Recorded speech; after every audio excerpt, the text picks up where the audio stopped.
అధ్యక్ష, ఇవాళ చంద్రబాబు నాయుడు గారు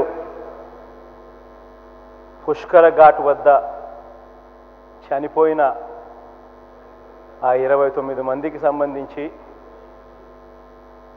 సానుభూతి వెలుబుచ్చుతూ ఇవాళ తాను చేసిన ప్రసంగం నిజంగా దయ్యాలు వేదాలు వర్ణించినట్టుగా ఉంది.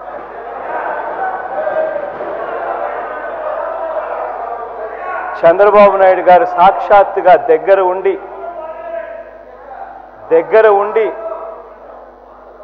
29 మంది చావుకు కారణమైన పరిస్థితుల మధ్య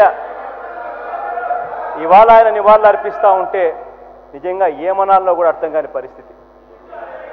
అధ్యక్ష, ఇదే చంద్రబాబు నాయుడు గారు అదే పుష్కర్ ఘాట్ దగ్గరికి వెళ్ళారు.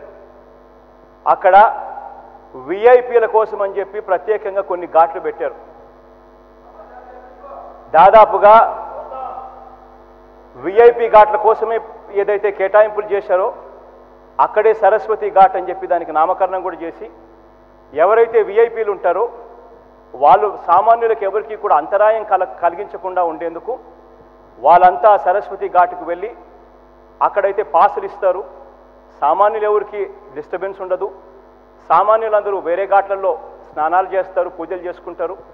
విఐపీ ఘాట్లో ఇక్కడికి ఎవరికి పోయినా కూడా ఇబ్బంది ఉండదు అనే ఉద్దేశంతో పాసులు ఇచ్చి అక్కడ సరస్వతి ఘాట్లోకి వెళ్ళి అక్కడ ప్రార్థనలు అక్కడ స్నానాలు చేయమని చెప్పి స్థలాలు కేటాయించారు.